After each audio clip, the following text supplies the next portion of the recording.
Hello beautiful people, my name is Bridget and welcome back to my channel. Hope you're all having an awesome day, and today's video is going to be part 2 to something I've already done. So back in February I did a video on shades that suck and palettes I like, and today we're going to follow up with another version of that. I did skim through that video to make sure I don't have any duplicates in there, and hopefully you guys will enjoy it. I will leave the first part linked down below from so long ago. And today we're going to talk about more palettes that are good. There's at least one shade in there that's just really disappointing to me. And of course, these are my personal opinions. We don't have to disagree. It's cool. It's just makeup is really not that serious. We all have different personal preferences and stuff like that. So without any further ado, let's get into it. Alright guys, so I decided to do today's video because I was looking through my phone. I was like cleaning out pictures and stuff, and I had a screenshot back from February when I originally put the first video out of someone commenting this first shade, and I was like, yeah, that does kind of suck. So I screenshot it so I remembered it. And now we're doing part 2. So this is the Jeffree Star Cosmetics Blood Sugar Palette. This came out 2 years ago, I think, and it was sold out so quickly, and I was so glad I got my hands on it. Now this palette is something I've played with a lot because I did do a whole week of reviews, like tutorials using this palette when it first came out. And as always, we're not reviewing Jeffree as a person here, we're talking about products. So I feel like I need a disclaimer anytime I'm even holding a product from him. But this is the Blood Sugar palette, and here is the inside of the palette, which I feel like we've seen a lot. It's not something I use all the time. I don't know the last time I've used it, but it is really good quality. But I don't know the last time I used it. But if you guys can guess the shade in here, it is Prick. Now the shade Prick right here is just not that great. It's kind of patchy. It doesn't really build up as well as the rest of the shades. I'm going to swatch the bad shades for you in this video. It's just not, like, that's not what Jeffree quality usually is. Like, let's take the shade beside it, which is pretty similar, just a little darker. And I feel like Prick is just so subtle compared to the rest of Jeffree swatches. Like, that's just not it. It is more of a, like, tangerine-y, reddy kind of color down here. It really matches the packaging, so it's kind of hard to, like, see it. But it has, like, an individualized stamp. It's the only one with that one stamp in the palette. And to me, the shade's just really disappointing. It's patchy, hard to build up, and the pigmentation is just not there. It is more of the orangier red. It's the orangiest red in the palette, which makes me think it should have a really good pigment to it, because oranges from Jeffree are usually pretty good. This one's just not. It's just really underwhelming, and I just kind of wish a bright orange would be in there instead of that color. While we're talking about Jeffree, let's do the other Jeffree palette while I have it in my mind, and it is the Bloodlust palette. Now this is a really weird, awkward, huge packaging. The really weird ball you can't put anything against on it. Not a fan of this packaging whatsoever, but here's the inside of the palette. I did, of course, do a first impressions and a 3 looks 1 palette video on this. And to me, I mean, you guys probably know if you've seen that video, the one shade I hate is Serpent. It's just not it. This bluey greeny kind of shade. It's like, it looks okay on my finger honestly, but it's so patchy and inconsistent. It swatches out kind of alright, but it's definitely not as dark as it looks in the pan right there. But to me, the rest of the palette's honestly really good. I like the purples in here, I like the pink shades in here. They have a lot of shimmers in here, which are absolutely fantastic, but the one greeny kind of shade sucks. Like, we have a pure green mossy kind of shade and it's a shimmer, so it's absolutely fine. But this dark bluey greeny shade is just not it. Even the light color is better. So to me, something that wouldn't show up like this is even better than this thing, because it's just really patchy and it ruined any look I put it on. I put it on 2 looks and I didn't like it either way. So if you're gonna use this palette, I would avoid that shade at all costs, to be honest. Some people said they made it work. I heard that a lot when I said I didn't like that shade, that some people made it work.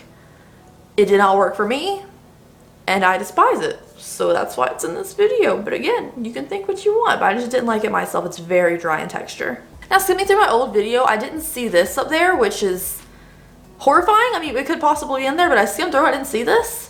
And it is the first thing that comes to mind when I think shades that suck in great palettes. Life's a Drag palette by Lunar Beauty. I love Lunar Beauty's quality. I now have all their palettes, which I'm really excited about. And this is the one, like the original. Now it's big and bulky and like not convenient to store. But this is the color scheme, which I feel like we've seen a lot. It's half color, half neutrals, and the shade that sucks in here is called Kiki.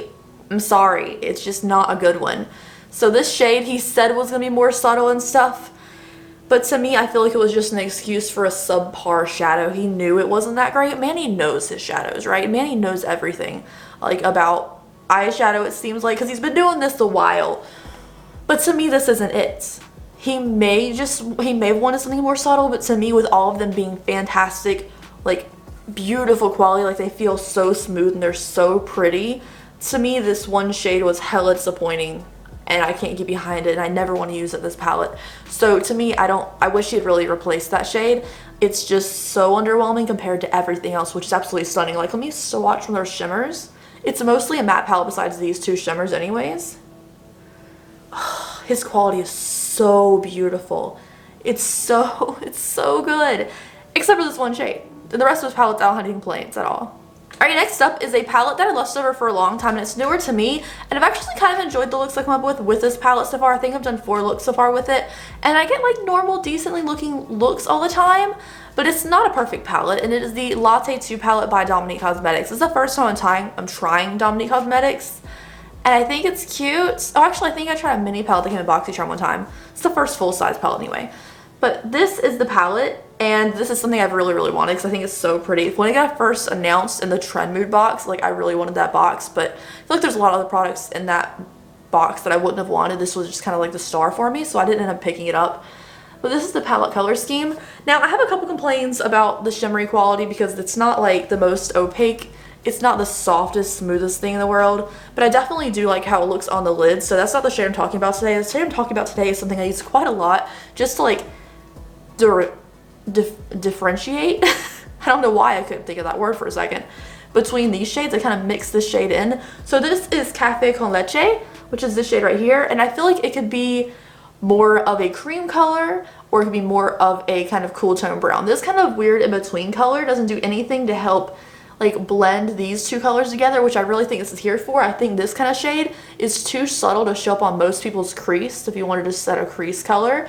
And if you really wanted to set your lid a basic color, you have this shade right here. So this shade right here was kind of too medium for me. I wish it was more cool tone, more brown to it, maybe even warmer, just something deeper than this so it would show up either in your crease as like a normal subtle crease color, or to help like blend these colors together because they're so dark. So to me, this one shade right here is just kind of, it's just kind of not it. And it doesn't even like, I mean, I swatched right here, can you tell?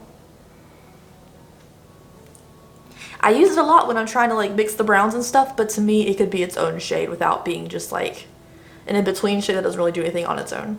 Next up is a palette that is not honestly a great palette, but it is like, okay, so these are supposed to be palettes that I love that have like a bad shade in it. This is a palette I like enough because I've used it a couple times and I've never been disappointed with the look I came up with, but the quality is not like beyond belief amazing. But it's the Fire palette, the Fire eyeshadow palette from Essence, and it's this palette right here. Now to me, it's okay, right? Like the quality's fine, especially because it's a really affordable palette. I've had better affordable palettes to be honest, but to me, like the looks come up with, it's easy. Like it looks nice. So the shade I don't really like in here is the yellow one because it's not creamy enough to not be a yellow, and it's not yellow enough to be a yellow. It's such a weird kind of color to add in here. I wish it was brighter or less yellow. It's just a weird kind of color that looks like something went wrong with it. It's not really either way. Can you even see it? I don't know. But to me, it's not yellow enough or it's not creamy enough. You know, I need like that kind of color. This in-between color is really strange, especially for this color scheme. If it was a shimmer, you could pop on the lid and brighten the rest of these colors up. It might be more fun, but as a matte shade, it doesn't really do anything for me. Speaking of affordable palettes, this is a really good palette. I actually don't find myself using it as much as like you think I would because I love yellow eyeshadow, but it's the Honey palette by Colourpop. I'm not really singling this one out in particular. It is these little 9-pan palettes from Colourpop that I love, but I oftentimes declutter just because, well, there's usually this one problem, and it is a freaking pressed glitter. I've seen like 1 or 2 people say they actually like pressed glitters. The majority of us don't, so why do they keep putting them everywhere in these palettes? Like, these would be such good convenient palettes. If they were a little easier to open, like maybe a cardboard packaging would be nicer. And then have the pressed glitter. So in the center here we have a pressed glitter. I'll swatch it for you because I love you. But it just makes a mess. I feel like it's not, I mean, it has a good stickiness to it and it looks fun, but at the end of the day, a pressed glitter is just a pain to get off your eyes. At the end of the day, you're gonna have fallout usually. Even if you use a glitter glue, like there's still gonna be some fallout under your eyes. And like even getting it off your hand, it just makes a mess. And I hate pressed glitters, to be honest. It's just it. I hate pressed glitters. And I could honestly wish this packaging was cardboard.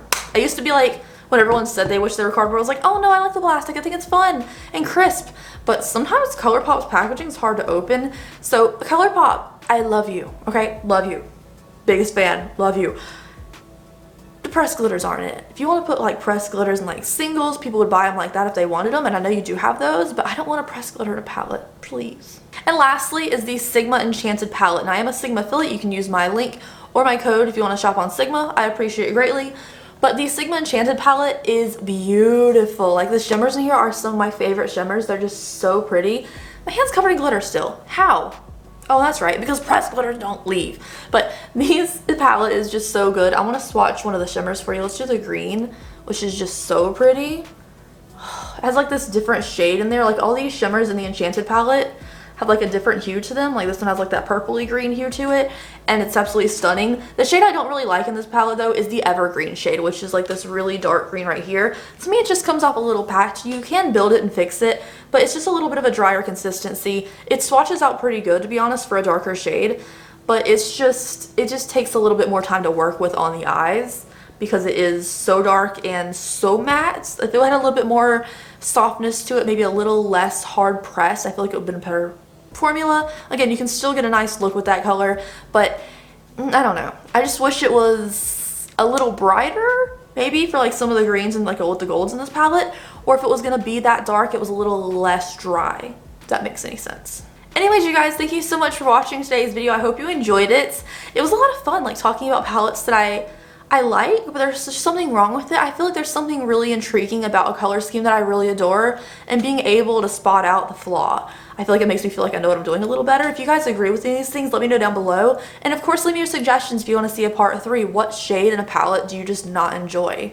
Because I feel like we all have those where it's like, this is the one I'm going to avoid for a while. Anyways, thank you guys so much. I hope you enjoyed it. If you have any other video suggestions, leave them down below.